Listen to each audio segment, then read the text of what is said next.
All right. A company is conducting a phone survey of randomly selected individuals to determine the ages of social networking site users. So far, 975 social networking site users have been surveyed. The frequency distribution is in the table at the right in your book and below here on my board. What is the probability that the next user surveyed is 23 to 35 years old? Now, we started talking about on Monday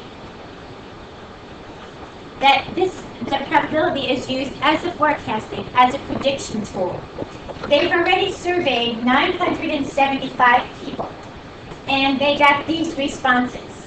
So they expect this pattern to continue. So the probability that the next one is 23 to 35 years old will follow whatever they've already looked at. So again, probability is part over whole. 312 over 975. And you can just divide it out and give me a decimal. Here's the decimal. 32. Okay. Again, it's used as a good prediction tool. I've gathered all this information. This is what I expect to find, that everybody's going to fit this pattern. Does it mean that it will absolutely happen? No, this is not theoretical. This is empirical. This is experimental. This is what's changing each time. Okay. The next part of this says, find the probability that the next user is 36 to 49 years old. What would the probability that they're 36 to 49 be? How would I set that up? Over 975. Thank you, Julia. And that would yield you 0.261. Which one had a stronger probability of happening? 23 to 35. The higher the probability, the stronger the chances that it happens. Right? You want 3 decimal points? 3 decimals. 3 decimals when you can guess. Okay, law of large numbers. Tomorrow we're going to take a look at this on your calculators. The law of large numbers says your theoretical probability of flipping a coin and getting a heads is 1/2. Half the time you flip this coin, you'll get heads. Half the times you flip this coin, your fair coin, you get tails. I give you all a coin. You flip it 10 times. Is everybody going to get 5 heads and 5 tails? No. Your experimental part, your empirical says everybody gets different amounts. Leslie may get 9 heads come up, 2 tails. TJ may get no heads, 2 tails, 10 tails. So it's all based on your experimental, your empirical. What we do when we add them all together, if everybody does 10 flips and we add them all together, it should approach your theoretical 1/2. That's the law of large numbers. Of course, we would have to do this a very large amount of times, large numbers. And we're going to try this tomorrow. We're going to do this. We're going to flip a coin, and I have all the calculators ready for your probability experiments.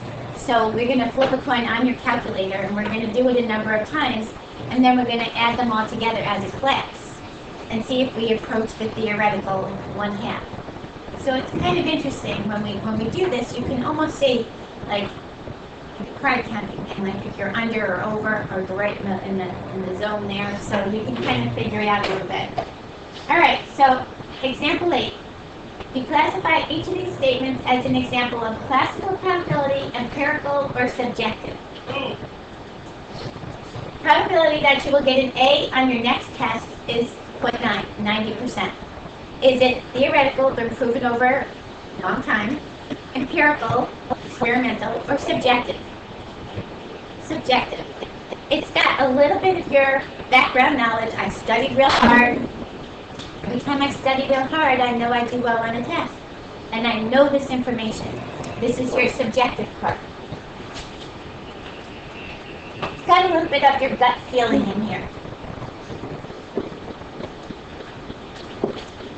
The probability that a voter is chosen at random will be younger than 35 years of age is 0.3, 30%. Theoretical, empirical, subjective. Empirical, good. This is not proven over time, but now that I'm taking my experiment is, let me ask everybody how old they are. Well, I don't know. What's the difference between the two? The three of them. Theoretical says theory. It's been proven over time. It will not change. In other words, for this to be theoretical, every time I take the survey and I see it, what's the percentage that they'll be younger than 35, it will always have to be 0.3. So will that always happen? No. That's your empirical. That's your experiment. Your experiment, remember way back when we did experiments and surveys and you send out a survey to find something, some answers? Anytime you're conducting this, and the population is going to change, the sample is going to change, empirical. This guy here, the chance of winning 1,000, if I sell you 1,000 tickets, you get one winner. What is your chance of winning? 1 out of 1,000. Is that going to change no matter how many tickets I sell you in groups of 1,000? This will always be the same. This is your theoretical. This is your empirical. That will change. And your subjective says, well, there's not a great way to measure this. I could look at my past grades. I've been doing 85, 95s, for the whole course. I feel really good about this test. I'm not sure on one or two things, so I'm thinking like a 90. I'm sure I'm going to get a 90. I might not get a 95, but I think I'm going to get a 90. That's got some of your background information, but your gut feeling as well. Like, I know in my heart I'm going to get a 90 on this test. They're a little difficult. The theoretical one is the one that will never change regardless of how many times you survey somebody, how many times you flip a coin. Theoretically, it will be 1/2. Empirical, experimentally, it won't be 1/2. It may not be 1/2. Like if you flip your coin 10 times, you may get 3 heads, 7 tails. So your probability of heads is 3 out of 10. The more you do this, you'll get closer to the theoretical 1/2. Okay? Pulling marbles out of a jar. I have a jar of 10 marbles. 3 reds, 6 greens, 1 blue. What's the probability of getting a red? 3 out of 10. 3 out of 10. Okay, is this going to change every time I do this? For this one, no. But this is my experiment I'm running. I could look at this and theoretically my marbles are always going to be the same, right? As long as I put this amount in there. My probability will always be 3 out of 10. Okay? Unless, of course, I change the amount of marbles in there. But if I do this, you always have a 3 out of 10 chance of doing this. Spinning flipping, rolling a die. Maybe this is a better one. What is the probability that you'll get a 1? 1. No matter how many dies I give you, as long as they're a fair die, it will always be 1 out of 6 to get a 1. That's your theoretical. Will you get the 1 when you do this? Maybe not. Maybe you'll have more 1s than 2s. That's your empirical. And as you do more of them, it will approach your theoretical. Okay? Okay. That's always a little bit confusing. Did somebody look my card?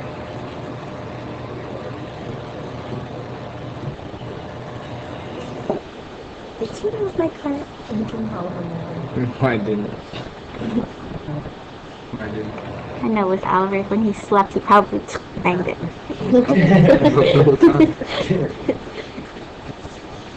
Based on previous counts, the probability of a salmon successfully passing through a dam, notice it says based on previous counts. That means we must have run an experiment here. See what's the probability that a salmon will sneak successfully through this dam. Based on previous counts, the probability that if he successfully gets through the dam is 85%, 0.85. Is this an example of classical, empirical, or subjective? No, theoretical. Empirical. Based on my previous counts, I ran this experiment. I charted the salmon coming through, and maybe I looked at like 500 of them. And 85% of them got through. So I said 85% are swimming through. Does that mean every salmon and every time I do this? Because things change. Your probabilities, and we talked about this, they range between 0 and 1, inclusive. 0 being impossible, 1 being certain.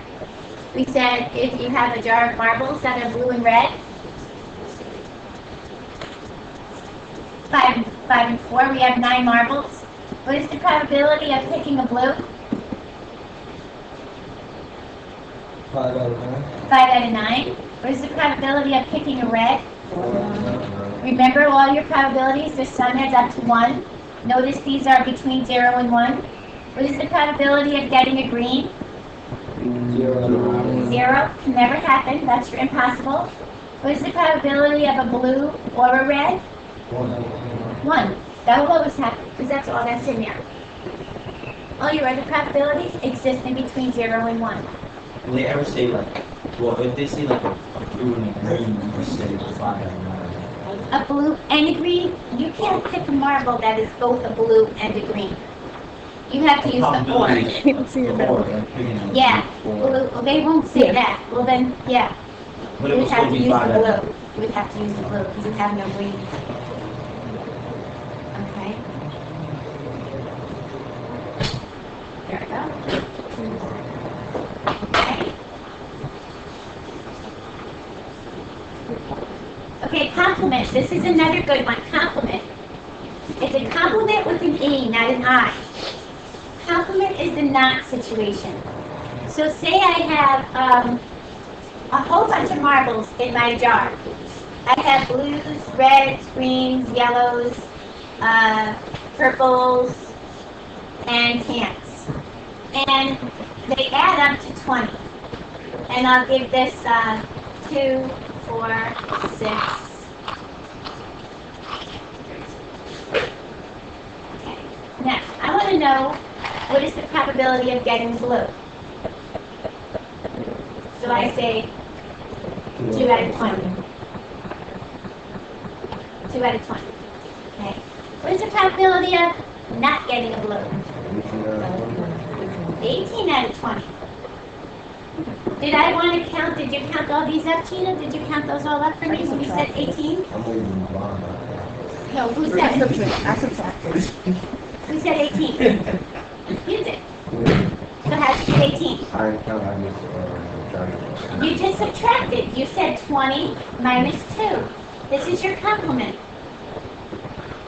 So 18 out of 20. Instead of adding all those up, Gina can't see it and I can't see it either. Gina said, okay, why don't I just take out the 2 that are blue and everything else is the not condition. That's your complement case. Your complement case comes in handy when you're dealing with a lot of entries and large numbers. Guys, stop. So, if you use the distribution, this frequency distribution, let's find the probability of a social networker who is not 23 to 75 years old. Which approach should I use? Subtract each other to 975. Good. 975 minus 312. Should I add all these guys up instead? Yeah, but it's easier to do this over 975. This is called your complement. Complement with an E. Remember using complements? They come in real handy in probability when they say all, none. So you do all of them, you do none of them, and then they say at least one. It'll use a complement. Those are very, very popular in probabilities. Okay. Example 10. I think this is our last one. These were all just, no, one more. These are all just things about using your basic probabilities. A probability experiment consists of tossing a coin and spinning a spinner, as shown at the left. So if you take a look at page 139, there's your spinner. It has 8 equal sections. In probability, all those sections have to be equal. If they give you a spinner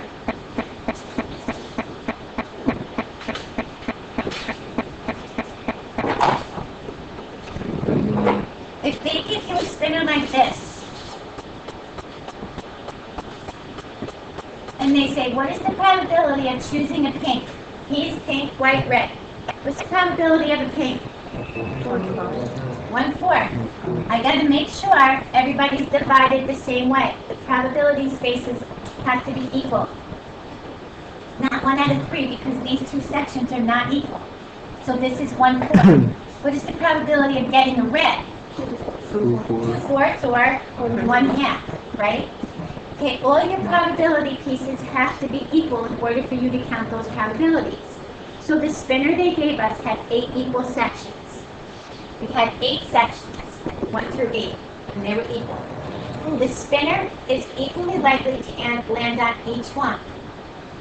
You're going to toss a coin, and you're going to land on the spinner. First of all, how many outcomes can we get? You're going to toss a coin. How many outcomes on tossing a coin? 2. How many outcomes on your spinner? 8. Look at the spinner in the book. It has 1 through 8. Oh, I was looking at your. I was looking at your thing right there, the 4. No, I wanted to make sure you understood that these were equal. They had There it goes. Sorry. Yeah. Okay, so how would I start my tree? You start with your person. Start with me, and then a T, Lily. and an H. And after the T and H, what would I do? What's the four heads and tails. Oh. And 1, 2, 3, 4, 5, 6, 7, 8. And the same thing with this guy, right? Mhm. I'm telling you what happened right there. Well, if I asked you for your tree diagram, yeah. But is it easier to go to your snuffle space? Heads, 1, 2, 3, 4, 5, 6, 7, 8. Tails, 1, 2, 3, 4, 5, 6, 7, 8. No? Tree? Either way you look at it. Tree? Okay, tree is easy. I want to give you a tree that was that bad. Okay. All right, last part. Your college identification number consists of 8 digits. The digits can be 0 through 9. How many digits are there between 0 and 9? 10. 10. Each Okay, digit- I got it now. I just wanted to know how many existed between 0 and 9. Because a lot of kids say 9. And each digit can be repeated. What is the probability of getting your college identification number when randomly generating 8 digits? I need to find the probability. So what step do I do first? Okay, I'm going to have to lay out my 8 digits. Wouldn't it be like a 10 times 10? 10. 10. They can be repeated.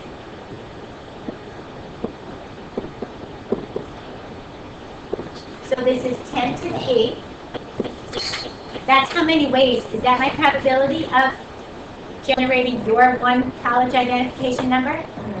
What would my probability be that I picked your number the first time? 1 out of 3 to 8. Okay. Remember the difference in how many ways versus what is the probability.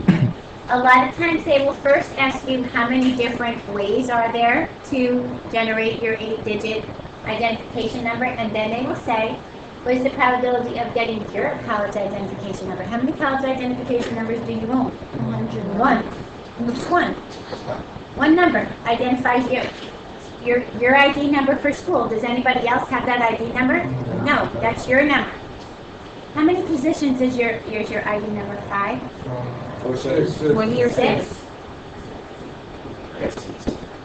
So here's the probability of getting your number. You have 10, they can be repeated. Actually, not really, because your first number, well, yeah, but you use 0 through 9. Some people's are 0 and some people's are 2. Right, you use a 0 or a 2. You only have 2 choices for the first one, right? Is there ever a 1? No. Only 0 and 1. So you only have 2 choices. So this is your, how many ways we could make your ID number? 10 to the 5th times 2. and you only get one number. So the probability of choosing your number is 1 out of that. Your ID number is either a prefaced by a 0 or a 2 if you're a new student. So there's only 2 numbers we can choose for that. If you're a new student? A new student into the district gets a 2. Oh, really? Yeah. Okay?